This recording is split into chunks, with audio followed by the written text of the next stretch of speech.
근데 고등학교에 가보니까 제 같은 취향이 없는 거예요. 자연스럽게 친구가 없어요. 저도 이제는 참 껄끄러운 이름이 돼서 언급하기 조심스럽지만 여러분 그냥 제 역사의 일면이니 들어주세요.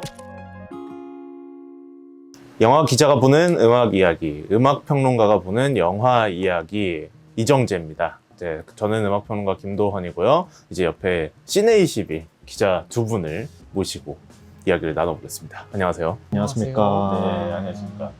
시네21 기자님들, 사실 저 시네21 정말 좋아하고, 사실 이 제너레이트 채널보다 더 많이 보시는, 감히 이름을 댈 수 없는 가 채널인데, 두 분이나 모시고 이제 자, 이야기를 하게 됐습니다. 일단, 제가 먼저 소개 드리자면은, 정재현 시네21 기자님이십니다. 네, 안녕하세요. 이정재에서 정재를 맡고 있는 시네21 정재현 기자입니다. 반갑습니다. 네. 그리고 이유빈 기자님이십니다. 네, 안녕하세요. 이정재에서 일을 맡고 있는 이유빈 기자라고 합니다. 네, 저희 반갑습니다. 코너 이름이 이정재입니다.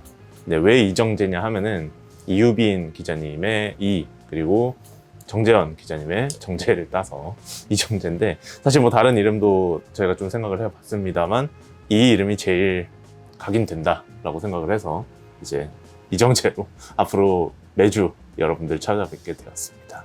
우선 뭐 저희가 이렇게 셋이 뭉치게 된 계기가 좀 궁금하실 텐데, 어떻게 저희가 만나게 됐죠? 그게 참 처음부터 뭔가 영화와 음악의 조합이 조금 있었던 것 같은 게, 사실 평론가님이 음악 평론가시지만 어쩌다 보니까 저희 선배의 소개로 부산국제영화제에 한 뭔가 CJ가 여는 그런 뒤풀이 행사 같은 게 있었거든요. 근데 이제 거기서 뭔가 초대를 받아서 오셨고, 저희도 그 파티에 참가를 하게 돼서 어쩌다가 합석을 하게 되다 보니까 그때 아마 첫 인사를 작년 이제 10월쯤에 드렸던 것 같습니다. 그리고 제가 그 전 7, 8월쯤에 음악영화 기획을 잡지에 산꼭지 맡았던 터라 평론가님께 짧은 외고를 또 그때 부탁드리기도 했었고요. 사실 그렇게 텍스트로 연락드린 건 작년 여름이 처음이었네요. 네, 저도 시네21에 사실 글을 쓰게 되리라고는 정말 생각을 못했거든요. 그래도 한 번은 써보고 싶다고 생각을 했는데, 이게 놀라웠던 게, 일단 저는 그 시네21에 글을 썼다와 더불어서 청탁을 온 작품이 둘 다 클래식 영화였어요. 하나가 이제 타르라는 영화였고, 그리고 하나가 이제 마이스트로 번스타인, 네, 마이스트로라고 원제, 그 두 작품을 이제 의뢰를 받았는데, 그거 말고도 이제 음악 영화 시리즈 관련해서 이제 당시에 넷플릭스에서 그 조지 마이클이 소속된 웸에 관한 웸이라는 다큐가 있었고, 또 해외에서는 극장 개봉을 했지만 한국에서는 넷플릭스 통해서 배급이 된 문에이지 데이드림이라는 데이빗 보이에 관련된 다큐멘터리가 좀 연속으로 공개됐던 터라 저희가 여름 음악 영화 기획을 했었고, 거기에 한 꼭지로 각계각층에서 글 쓰시는 분들이 좋아하시는 음악 영화 추천을 받았고, 제가 그 꼭지에 평론가님께 영화 추천을 부탁드렸었죠. 그래서 처음에 부국제에서 이제 뵙고, 사실은 저도 이제 오랫동안 평론가님의 이제 글을 보고 자랐던 그 사람이었기 때문에. 정말요? 저희 동년배들은 이제 모두 평론가님의 글을 보고 뭔가 음악도 배우고 자랐으니까, 사실은 거기서 되게 팬심을 제가 고백을 하게 됐던, 그래서 이제 거기서 막 너무 평소에 궁금했던 것들, 이 가수는 어떤가요? 저 가수는 어떤가요? 막 마구마구 여쭤봤던 기억이. 네, 저 지금 듣는데 되게 민망하네요. 저희가 종종 보게 된 이유가 뭐냐면, 사실 어쩌면 저보다 음악을 더 좋아하시는 두 분이실 수도 있어요. 이제 만나실 때마다 음악 이야기 하면은 너무 재밌게 잘하시고, 예. 그래서 제가 이제 제 직업을 걱정해야 될 정도로 너무 말씀을 잘해주셔가지고, 저희 셋이서 이제 이야기를 하다 보니까, 이거를 뭔가 좀 정적으로 이야기를 해보면은 좀 재밌는 이야기가 되겠다. 그리고 최근에 사실 시네21 잡지를 보면 음악인들이 커버를 맡으시는 경우가 굉장히 많아요. 가장 최근에 또 이제 볼빨간 사춘기가 이제 커버, 안지영 씨가 커버를 장식을 했죠. 요즘 왜냐하면은 이제 그런 인터뷰 대체로 재현 기자가 많이 하고 계시는데, 왜냐면 요즘 가수들의 그런 공연 실황 영화가 팬데믹 이후로 되게 많이 나오고 있는 추세잖아요. 그래서 실제로 그게 극장에서 흥행 추이도 괜찮고, 극장은 이제 또 새로운 먹거리로 기존에 팬덤이 있는 그런 가수들, 아이돌 가수들이나 좀 그런 공연 실황 영화를 통해서 이제 수익 창출하고 있기 때문에 자연스럽게 저희에게도 뭔가 그런 기회가 많이 찾아오는 것 같아요. 근데 좀 광고도 걸려있고 이런 것들이 다 섞여 있어가지고 되게 저희를 많이 찾아주시는 것 같다. 그리고 저희로서도 굉장히 신선한 시도인 것이, 저희는 주로 감독이나 배우분들을 영화인으로서 조명할 기회가 그동안은 많았는데, 이제 아티스트가 주연인 공연 실황 영화를 저희도 꾸준히 다루게 되면서 싱어송라이터들 혹은 가수를 영화인으로 조명하는 기회 자체가 저희한테도 굉장히 뜻깊고요. 또 하면서 많이 배우고요. 저희도 영화를 전문으로 하는 잡지이긴 하지만 종합 영상 전문지로서 저희의 저변을 확대할 수 있는 기회여서 저희도 아티스트 분들 뵐 때 굉장히 감사한 마음으로 뵙고 있습니다. 네, 사실 시내 21에 대한 말씀 조금 더 드리면은 일단 뭐 국내 유일의 영화 주간지라고는 하지만 원래 창간 때부터 문화 전반을 다뤘었고 실제로 저희 창간 해에 서태지가 표지로 나왔던 적도 있어요. 그러니까 사실 처음부터 그렇게 뭔가 음악이나 더 다방면적으로 이렇게 좀 다루고 있었다라는 거를 또 알아주시면 좋을 것 같습니다. 그래서 이 팟캐스트와 영상을 보고 계신 음악 관계자분들이 계시다면 저희는 모든 뮤지션들에게 늘 열려 있습니다. 그럼 저희가 섭외 요청을 드리거나 저희가 연락을 드릴 때 놀라지 마시고 당황하지 마시고 당황하시는 분들도 계신가요? 가끔 계시거든요. 아, 저희는 언제나 오픈 마인드니 저희에게로 흔쾌히 달려와 주시면 저희가 또 인터뷰를 전문으로 하는 매체답게 성심성의껏 영업을 어필을 너무 잘하시는데. 예. 영화 기자로 활동하신다는 것은 굉장히 좀 새롭다, 저에게는 그렇게 생각이 드는데, 정재현 기자님부터 어떻게 영화 기자를 하게 되셨는지 말씀해 주시면 감사하겠습니다. 길어도 괜찮나요? 아. 영화 기자는 어떻게 되나요? 라는 질문에 먼저 답을 한다면 사실 영화 기자라는 직군 한국에만 존재하는 직군이고요. 영화를 전문으로 다루는 지류 매체가 거의 없기 때문에, 그리고 그런 영화 기자라는 타이틀을 달고 무언가 어딘가에 적을 둔 채 영화 기자라는 타이틀을 보유할 수 있고 그것을 업으로 삼을 수 있는 기회 자체는 현저히 적은 것이 현실입니다. 그래서 어떻게 될까요? 라는 질문을 받으면 저희도 일단 신의시위에 들어오시는 방법밖에 없다는 말씀을 드리고 싶고요. 그냥 어떻게 됐냐를 생각을 해보면 저는 교사를 좀 오랫동안 준비했었어요. 국어 교사를 오랫동안 준비했었고, 영화는 저의 취미였죠. 일단 초, 중, 고 내내 그런 친구들 있잖아요. 그냥 백일장 나가는 거 좋아하고 학교 신문 기자로 활동하고 뭐 학교 문집에 글 쓰고 그런 거 좋아하는 문청들이 있잖아요. 그냥 저는 그냥 그런 학생이었고, 초, 중, 고, 대학교까지. 그래서 자연히 대학에 가서도 문학을 전공하게 됐고, 그리고 저는 교직의 뜻이 있어서 교사 준비를 하고 있었습니다, 당시에는. 그래서 영화를 보고 글을 쓰는 건 저한테 그냥 즐거움이고 취미였어요. 제가 거듭 교사를 준비하다가 내가 되든 안 되든 교사 준비하는 건 올해가 마지막이겠구나라고 절감했던 해가 있습니다. 근데 이제 그 해가 지났을 때 저는 그 교사가 되기 위해 응시해야 하는 임용고시라는 시험에 이제 최종적으로 붙지 못했어요. 일단은 제가 저와 한 약속이 있기 때문에 난 이때까지만 임용고시 준비를 해야지라고 약속한 것이 있기 때문에 저는 약속은 잘 지키거든요. 그럼 난 이제 무엇을 해야 할까라고 고민을 하던 차에 지금 제가 일하고 있는 시내21이라는 영화 주간지에서 프리랜서죠, 말하자면 객원 기자를 모집한다는 공고를 받고, 저는 시내21의 오랜 독자이기도 했고 영화를 보고 글을 쓰는 것이 평생의 취미였던 사람이니까 어쩌면 이 기회가 내가 좋아하는 일을 하면서 돈을 벌 수 있는 기회가 되지 않을까라는 심정으로 지원을 했고요. 너무 감사하게 당시 편집장님과 대표님께서 저를 어여삐 봐주셔서 뽑아주셨어요. 그래서 객원 기자 생활을 1년 정도 하고, 또 감사하게도 회사에 정규 기자 자리가 TO가 나서 면접을 보고 정식 기자로 합류하게 되었습니다. 회사에 들어오게 된 경로는 비슷합니다. 근데 뭐 저는 재현 씨처럼 막 그렇게 착실하게 살아온 편은 아니고, 사실 네, 뭐 교사를 준비한다든지 뭐 미래에 대한 준비를 해온 건 아니고, 사실은 영화 말고 아는 게 없어서 저는 남들이 이제 대학교 한 뭐 2학년부터 슬슬 뭔가 진로를 찾고 자격증도 따고 어학도 하고 그런 취준을 하잖아요, 이른바. 사실 저는 그런 취준이란 거를 해본 적이 없습니다. 해본 적이 없고 그냥 대학교 내내 영화 만들고, 이제 안 만드는 날에는 저는 부산 사람이어가지고 영화의 전당 시네마테크에 이제 가서 뭐 공강이든 아니면은 자체 공강을 만들든 그냥 가서 마음에 드는 영화들 기획전 있으면 세네 개 그냥 쭉 보고, 뭐 이제 그렇게 영화 보다가 궁금한 거 있으면 바로 옆에 또 라이브러리가 있거든요. 거기 가서 뭐 시내21 보고 키노 보고 책 보고 이러면서 그냥 그렇게 복학한 것까지 포함하면은 뭐 4, 5년을 그렇게 쭉 살았던 것 같아요. 사실은 내심은 뭔가 그래도 영화를 만드는 일을 조금 더 해보고 싶다라고 생각을 했었는데, 아무래도 좀 나이도 차고 졸업할 때쯤 되니까 그거는 좀 현실적으로 어려울 것 같고, 그럼 내가 내가 영화밖에 모르는데 할 수 있는 일이 뭘까 하던 중에 먼저 이제 영화 평론가로 좀 등단을 하게 됐고, 그러다가 이제 뭐 이렇게 타고 들어오다 보니까 재현 씨처럼 시네21이라는 매체에 사실은 유일하게 이런 영화 글을 쓰면서 뭔가 직업이란 걸 가질 수 있는 유일한 자리다 보니까 그거를 이제 목표로 하고 흘러 들어오게 됐습니다. 어떻게 하다가 영화 사랑에 빠지게 되셨는지. 뭔가 최초의 영화, 뭔가 제 취향을 만들어줬던 영화들은 이제 제 친형이 이제 5살 터울 형이 있는데, 그 형이랑 이제 어릴 때 골방에서 같이 잤어요. 이유는 모르겠는데 그 형이랑 이제 맨날 어릴 때 뭐 M군, 판도라 TV 아니면 어떠한 좀 어둠의 경로들을 통해서 형이 뭔가 저한테 가장 이렇게 자주 보여주는 영화들이 이를테면은 뭐 에드거 라이트의 새벽의 황당한 저주 같은 좀 B무비 같은 것들, 아니면 정말 이름도 지금 기억 안 나는 각종 좀비물, 뭐 뱀파이어물, 뭐 그런 호러물 같은 것들을 좀 보면서 자랐고, 그렇게 장르 영화로 먼저 시작을 했던 것 같아요. 그래서 근데 꼭 비단 영화만 봤던 건 아니고 사실 더 많이 봤던 건 애니메이션들, 만화 영화들, 그런 것들을 보면서 이제 뭔가 영상물에 대한 취향을 좀 만들게 됐고, 근데 사실 그때까지는 그냥 말 그대로 취미 정도였던 것 같아요. 그런데 이제 뭐 고등학교 때쯤 되면 이제 머리 좀 크고 나면은 친구들과 취향별로 좀 느끼게 되잖아요.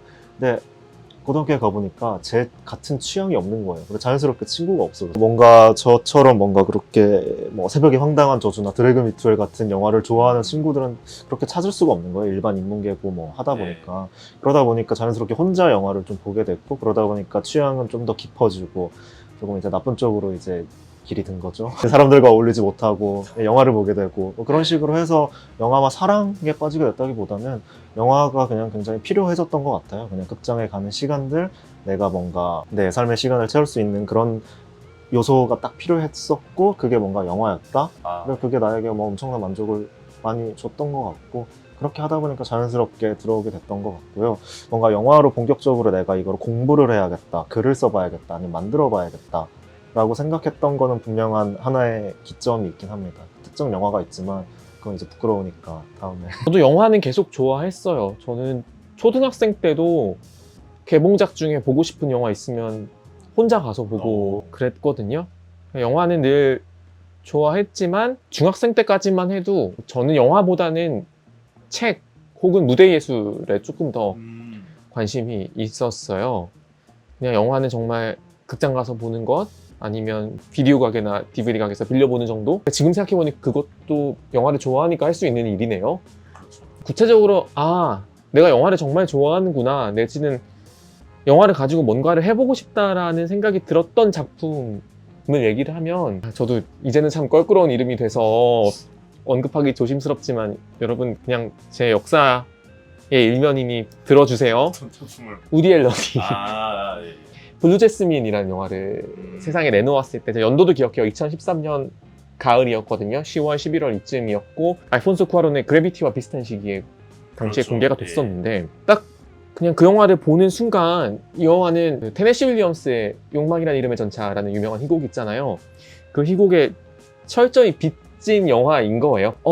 뭔가 내가 좋아하는 희곡을 원텍스트로 해서 각색한 영화고, 제가 어떤 희곡, 물론 욕망이라는 이름의 전차도 엘리아 카잔이 만든 영화가 있긴 하지만, 욕망이라는 이름의 전차라는 희곡 텍스트와 달리 이걸 영화로 보니까 이렇게 텐저블하다는 인상? 그러니까 뭔가 내 손 안에 들어오고 뭔가를 만질 수 있고 어떤 유형의 산물이 있으니 이걸 가지고 뭔가 글을 써보고 싶다라는 생각을, 영화를 보고 글을 써보고 싶다는 생각을 그 영화를 통해서 처음 하게 됐어요. 그때 당시만 해도 그런 우디 앨런 특유의 서슬퍼런 냉소 이런 것도 괜히 멋있어 보이고, 어떤 뉴욕에 대한 막연한 동경도 있고, 또 우디 앨런이 스코어로 재즈 음악도 되게 잘 쓰는 감독인 터라 그런 음악도 너무 좋았고, 그리고 무엇보다 그렇게 제가 텐저블을 하다가 확신할 수 있었던 건 배우들의 연기였죠. 케이트 블란쳇이나 셀리 호킨스 같은 위대한 배우들이 열연을 펼쳤고 그 영화에서. 그래서 저한테는 블루 제스민이 좀 각별한 작품이긴 합니다. 이 영화를 계기로 이 영화를 단순히 보는 것에서 그치는 것이 아니라 이 영화를 보고 무언가를 내 안에서 산출하고 싶다라는 생각을 처음 하게 된 영화라서 저한테는 블루 제스민이 영화와 사랑에 본격적으로 빠지게 된 입문자라고 할 수 있습니다. 저도 이게 두 종류가 있는 것 같은데, 그러니까 재현 씨처럼 뭔가 저의 취향을 발견했던 영화랑 근데 한편으로는 이걸로 깊게 공부를 해봐야겠다라는 영화는 조금 갈렸던 것 같아요. 그 먼저 취향으로서 발견했던 영화는 저도 비슷한 시기였는데 아마도 2014년일 겁니다. 제가 고등학교 2학년 때 그때 그 프랭크라는 그 영화 마이클 패스벤더가 나오고 돔 글리슨 나오는 그 영화 있잖아요. 그 밴드에 대한 이야기고 사실 그게 어떻게 보면은 재능에 대한 비극 같은 영화잖아요. 네네네. 뭔가 이 돔 글리슨이 맡은 존이라는 친구는 이 밴드 음악을 엄청나게 동경하고 음악인이 되고 싶어 하고 그리고 자신의 이상형과도 같은 음악을 하는 프랭크를 만나가지고 이제 밴드를 하게 되는 그런 내용인데 결국은 조금은 좌절하게 되는 이야기, 자신이 범죄였다는 것을 깨닫는 이야기잖아요. 그게 당시에 저의 상황이 굉장히 많이 겹쳤던 것 같아요. 왜냐하면 이제 중학교, 고등학교 때 뭔가 남들과 좀 취향도 다르고 이제 괜히 우쭐하는 마음도 있고 그런 마음이 한창 있었었는데 따지고 보고 돌아보니까 저는 뭔가 하나도 만들어 보거나 써보거나 제가 이룬 게 없는 것 같은 거예요. 그래가지고 너무 이른 나이긴 하지만 그래서 뭔가 존의 상황에 되게 이입을 많이 하면서 그 영화를 보면서 거의 막 울다시피 고등학교 친구 3명을 포함해서 총 4명이 보러 갔는데 나머지 친구 3명은 이제 극장을 나오고 나서 이게 뭔지 모르겠다. 괜히 봤다. 이런 말을 하는데 저는 이제 거기서 살짝 이제 충격까지는 아니지만 뭔가 저의 길이랄까 그런 거 찾은 거죠.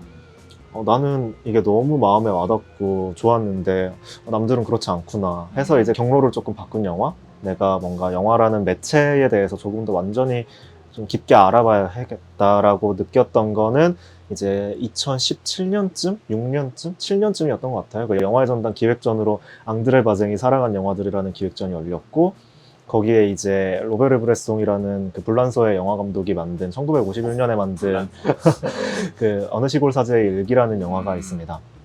저는 두 분의 이야기가 혼합되어 있는 것 같은 게 저는 이제 어렸을 때 그냥 음악 듣고 글 쓰는 게 좋아서 그냥 계속 글을 쓰고 있었던 사람이었고 사실 그래서 학창 시절에 거의 뭐 음악 듣고 영화 보고 막 이런 거밖에 안 해가지고 공부도 거의 안 하고 지금 돌아보면 좀 후회스럽죠. 어렸을 때 글을 써서 뭔가 일을 해야겠다라는 생각은 거의 안 했어요. 네, 안 해야겠다고 생각을 했었고 사실 내가 잘하는 것도 딱히 없는 것 같고 그나마 하는 게 남들보다 음악을 좀 더 듣는 것 같은데 그래서 이제 고등학교 시절에 굉장히 좀 정신적인 방황을 많이 했죠. 그러니까 이제 어떡하지? 막 대학교에 내가 원하는 대학교에 합격하지 못하면 어떡하지? 이런 생각도 많이 하고 그러다가 이제 20살에 이제 이즘이라는 웹진에 제가 고등학교 때도 사실 원서 넣은 적이 있어요. 그때는 이제 현실을 도피하고 싶은 어떤 마음이 있었던 거고 이제 그때 막 블로그에 엄청 글을 많이 써가지고 했기 때문에 이제 면접할 때 이제 여쭤보셨거든요, 사람들이. 그래서 너 이 음악에 대해서 얼마나 안다고 너가 무슨 블로그에 글을 아는 것처럼 써놨냐. 근데 맞는 말이었어요. 이제 20살에 이즘의 웹진에서 글을 쓰게 됐고 그 결과로 약간 지금 이렇게 돼서 저는 지금 평론가님 말씀해 주신 게 굉장히 유효한 답변이라는 생각이 드는 게 이제 정말 초반의 질문으로 다시 돌아가서 어떻게 하면 글 쓰는 걸 업으로 삼을 수 있나요? 라는 질문 평소 많이 받지 않으세요? 저는 종종 받거든요, 사람들에게. 근데 지금 평론가님 답도 그렇고 저랑 이유빈 기자가 했던 답도 그렇고 종합을 해보면 저는 혹시 만약에 글로써 나의 생계를 유지하고 싶다 내지는 글 쓰는 업을 삼고 싶으신 분이 계시다면 우선은 많이 써보시라고 권유를 드리고 싶어요. 평론가님도 그렇게 누적하신 고등학교 때도 누적하신 글이 압도적으로 많았기 때문에 이즘에서 또 기특하게 봐주시는 게 있으실 거고 뭐 저랑 유빈 기자도 마찬가지일 거예요. 저희 입사하기 전부터 저희는 꾸준히 길게 영화글을 썼던 사람들이고 그렇기 때문에 저는 양이 보장하는 질이라는 게 있다고 믿거든요. 양질 전화라고 하죠. 맞습니다. 그래서 뭔가 이렇게 셋이 모인 김에 혹시 뭔가 글로써 생계를 유지하고 싶은 험한 길을 가고 싶은 분이 계시다면 일단 말리고 일단 만류하고 싶지만 어떤 마감 노동자의 삶은 여러분이 생각하시는 것보다 훨씬 고됩니다. 그럼에도 불구하고 뭔가를 하고 싶은 분이 계시다면 그리고 아직 학생이시라면 혹은 이제 시작하는 단계시라면 우선은 많이 써보시라는 말씀, 누적을 많이 해두시라는 말씀을 전하고 싶습니다. 사실 저도 뭐 놀고 먹었다고만 말했지만 그 와중에도 저도 마찬가지로 쓰긴 많이 썼습니다. 이를테면 쓰는 창구는 저는 막 그렇게 블로그를 하는 타입은 아니었고 조금 이제 좀 익명이나 필명 같은 걸로 가끔씩 소리 소문 없이 생겼다가 사라지는 영화 웹진이나 그런 커뮤니티들이 꽤 있었어요. 막 그런데 그냥 되게 많이 글을 썼었고, 사실은 가끔씩 요즘 종종 평론가분들을 만나면은 거기에 같이 썼던 분들이 있고 그러시거든요. 저는 네. 부끄러워서 말을 못 하는데 아무튼 그런 경우도 있고, 사실 재용 기자도 그렇지만 저는 그래서 대학교 때 아예 영화 잡지를 그냥 아예 제가 하나 만들었었어요. 제가 와. 직접 만들어서 한 2호 정도 내서 제가 그냥, 왜냐하면 글은 쓰고 싶은데 길게 쓸 곳이 마땅치는 않으니까 차라리 그럴 거면 내가 만들어보자 해서 아예 만들어서 써본 적도 있고, 네, 그렇게 해서 글은 확실히 꾸준히 중고등학교 때부터 그런 식으로 계속 썼던 것 같습니다. 저도 필명으로 모 영화 아카이브 사이트에 그냥 꾸준히 영화 글을 썼었어요. 게재를 했었는데 그 플랫폼은 뭐 영화만 쓸 수 있는 것은 아니었고 이런 시리즈도 별점과 함께 어떤 긴 코멘트를 남길 수 있는 플랫폼인데, 근데 저 이 얘기 어디 가서 처음 하는데요. 슬기로운 의사생활 시리생 시즌2가 공개됐을 때였어요. 사실 좀 그 시리즈에 아쉬운 부분이 있었거든요. 아쉬운 부분이 있어서 제가 느끼는 아쉬운 지점들을 글로 풀어서 이제 그 플랫폼에 올렸죠. 올렸는데 그게 어떤 경로인지 모르겠지만 누군가가 제가 쓴 글을 캡처를 해서 모 커뮤니티에 올렸고, 그게 한 커뮤니티에 올라가면 이게 바이럴이 금방 되잖아요. 확산이 금방 되잖아요. 그래서 한참 시간이 흐른 뒤에 저도 누군가의 제보에 의해서 알게 됐는데 제가 확인할 수 있는 댓글만 1,500개가 넘는 거예요. 전 살면서 그런 경험을 처음 해봤거든요. 이렇게 불특정 다수가 내가 쓴 글을 읽고 저마다의 평을 해주는 것들, 그리고 그 리액션을 받아본 게 처음이었고, 거기서 알았어요. 사람들이 생각보다 두려워하고 싫어하는 것은 자신의 취향에 대한 공격이구나. 그 시리즈 같은 경우는 사실 정말 많은 분들이 좋아하셨던 시리즈인 터라 욕 많이 먹었거든요. 저 그 글 올리고. 댓글 1,500개의 대부분이 욕이요. 공감한다는 댓글도 있었고요. 다만 뭐 네가 뭘 한다고 그러냐라는 식의 비판도 있었죠. 내가 좋아하는 드라마를 이렇게 말하지 말라라는 것들. 그래서 사람들이 글을 수용하는 방식 같은 것들도 그 사태를 통해서 처음 겪었고요. 그런 경험이 중요한 것 같아요. 평론이라는 것의 현재적인 위치에 대해서 조금 더 말씀을 드리면은, 저희가 이제 당장 10대 때 읽고 자랐던 그때와는 또 확연히 다르잖아요. 아무래도 커뮤니티 확산이나 이런 것들이 다르고, 그래서 시네21에 아주 좋은 기사가 있습니다. 그 시네21에 한 일주일 전에 정준희 교수님께서 평론에 대한 이제 말씀을 해주셨는데, 거기서 이제 언급을 해주신 대로 뭔가 디오 때부터 이런 평론가의 이제 위치나 기능에 대한 것이 좀 많이 변했고, 일방향성이 아니라 이제 쌍방향도 사실은 이건 아니라고 생각하거든요. 저는 일방향과 일방향의 부딪힘이랄까 그런 식으로 많이 변모가 되어 가고 있는 것 같아서, 딱 뭔가 과도기에서 그걸 한번 겪으셨던 것 같아요. 재밌네요. 그래서 저는 사실 이렇게 많은 피드백을 받거나 그런 적은 없고, 되게 좀 구식의 그런 방법론을 많이 취했기 때문에 음지에서 그냥 아주 소수와 의견을 주고받고 그냥 종이에 써서 내고 이런 것들을 해봐서 또 저는 그랬던 것 같아요. 과거에 너무 모르고 쓴 글들이 많기 때문에. 그렇죠. 예, 근데 어떨 때 가끔씩 한 번씩 돌아보면 그때 썼던 표현들이 더 멋있구나라고 생각할 때도 있어요. 근데 그건 이제 그 나이 때만 나올 수 있는 표현이니까. 하지만 제가 만약에 어느 정도 내공이 더 있었다면 그런 식으로 쓰지 않았겠거니 하는 생각은 하게 되죠. 확실히 모르는 사람이 건드릴 수 있는 예리한 지점들이 있죠. 분명히 있고요. 그게 설령 원숙하진 못할지언정 그때만 쓸 수 있는 글이 있다는 점을 철저히 동의를 합니다. 제 영화 얘기하고 이제 간단하게 넘어가면, 전 어렸을 때 굉장히 충격받은 영화가, 제가 그때도 말씀드렸는지 모르겠는데 네트워크라는 영화였어요. 시드니 루멧 감독의. 저는 어렸을 때 에일리언 2를 너무 재밌게 봤어요. 제임스 캐머런의. 카메론 예, 만든. 예. 저는 원을 좋아합니다. 저도 원을 나중에 이제 더 좋아하게 됐습니다만. 내 편 중에는 원을 예. 근데 어렸을 때 이제 그 영화 케이블 채널에서 틀어준 에일리언 2가 너무 재밌어서 저의 어렸을 때 히로인은 시그니 위버였어요. 그래서 꿈을 꾸면은 에일리언들이 쳐들어왔는데 항상 시그니 위버가 와서 저를 구해줬어요. 너무 무서운 꿈 아닙니까? 어린이가 거기. 그 좀비가 쳐들어와도 시그니 위버. 근데 이제 네트워크라는 영화, 그래서 시그니 위버가 나온 영화들을 이제 쭉 보다가 얘네는 영화인 네트워크가 있는 거예요. 근데 제가 어렸을 때 이제 약간 이런 기자, 약간 이런 직업에 사실 또 선망을 했었거든요. 그래서 봤는데 영화가 너무 좋은 거죠. 언론 영화의 고전이죠. 모두가 대통령의 예, 사람들과 함께. 맞습니다. 그래서 그 영화를 보고, 영화가, 저 옛날 영화는 진짜 막 EBS 막 명화 고전 이런 것만 보던 진짜 취향이 없었던 사람인데, 그런 걸 보고 내가 이런 취향이 좀 있구나. 내가 이런 약간 블랙 코미디나 풍자물이나 약간 좀 아니면은 굉장히 실화 기반으로 한 당연히 네트워크는 가상의 이야기입니다만은 그런 영화를 좋아하는구나라고 생각을 하게 되었죠. 예. 네, 재현 씨 멘트 너무 좋은데요. 주체로서의 그러니까요. 어떻게 이런 표현을 사실 트리플 S에 대한 글을 막 엄청 이렇게 쓰고 싶은 욕망이 있어서